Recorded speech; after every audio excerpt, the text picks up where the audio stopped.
Matching matching वाले question बड़े अच्छे होते हैं, सारे ऐसे आ जाए तो मजा ना आ जाए। मैंने पहले ही बताया हुआ है कि अगर देखिए ज्यादातर ऐसे क्वेश्चन होता है कि ए के साथ तो सारे डिफरेंट होते हैं, तो फिर तो एक ही चेक कर लो आंसर आ जाता है। बट कभी कभी दो एक जैसे भी हो जाते हैं, जैसे ए के साथ या किसी के साथ भी, तो उसमें क्या होता है, पहली स्ट्रेटेजी काम नहीं कर रही तो फटाफट से पिवटिंग मारने का है। पिवटिंग समझते हो ना, मतलब एक स्ट्रेटेजी काम नहीं कर रही तो दूसरी पे एकदम से शिफ्ट हो जाओ, टाइम वेस्ट मत करो। ए के साथ टू टू है, यानी कि ए के साथ तो टू चलेगा ही चलेगा, ज्यादातर ये सही होता है। इसके डीआर्स क्या है, 4 - 2 - 4। ये जो डीआर्स दिखे हैं -2 1 2, बिल्कुल ठीक है। अगर मैं इसको -2 से मल्टीप्लाई करूं तो यही डीआर्स आ जाएंगे, तो इसका मतलब ए के साथ 2 तो बिल्कुल ठीक है। अब मुझे ध्यान देना है कि डी के ऊपर टाइम वेस्ट नहीं करना मुझे, क्या ना, मैं सेम वाले पे नहीं जाऊंगा ना। बी के साथ या सी के साथ 4 होगा, बी के साथ 4 हो सकता है, डॉट प्रोडक्ट निकालना। हाँ, तो ये वाला आसान करिए। देखिए वेक्टर परपेंडिकुलर या एंगल बिटवीन, इसमें टाइम ज्यादा लगेगा, तो जिसमें कम टाइम लगेगा वो करूंगा ना मैं। तो इसके साथ इसका डॉट प्रोडक्ट आसान है, -4 × -2, तो ये हो गया जी 4 × 8, ये -4, ये हो गया -4, ये 2 × 3 यानी 6 हुआ।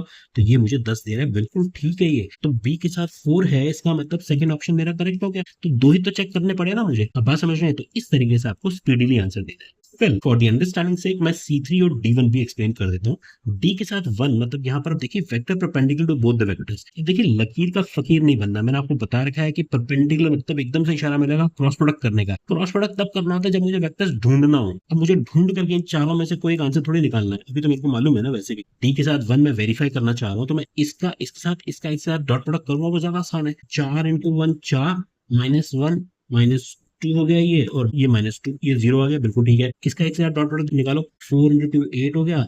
इसका आया -2 + 2 -2 -2 प्लस -6, बहुत बढ़िया, ये भी 0 है, तो हो गया। यानी कि ये इसके साथ भी और इसके साथ भी परपेंडिकुलर है। डॉट प्रोडक्ट 0 कर दिया ना हमने। और क्या बचा, सी के साथ 3, एंगल बिटवीन द वेक्टर्स। ठीक है, तो इनके बीच का एंगल निकालना तो हम जानते ही हैं, कैसे निकालेंगे। मैं करूंगा जी A1 A2 यानी 2, B1 B2 यानी +8, और C1 C2 का मतलब -4, डिवाइड करूंगा इसका अंडर रूट, यानी 4 × 16 × 16, ठीक है ना। A square plus B square plus C square कर दिया हमने, और उसमें कितना आया जी 1 + 4 + 1।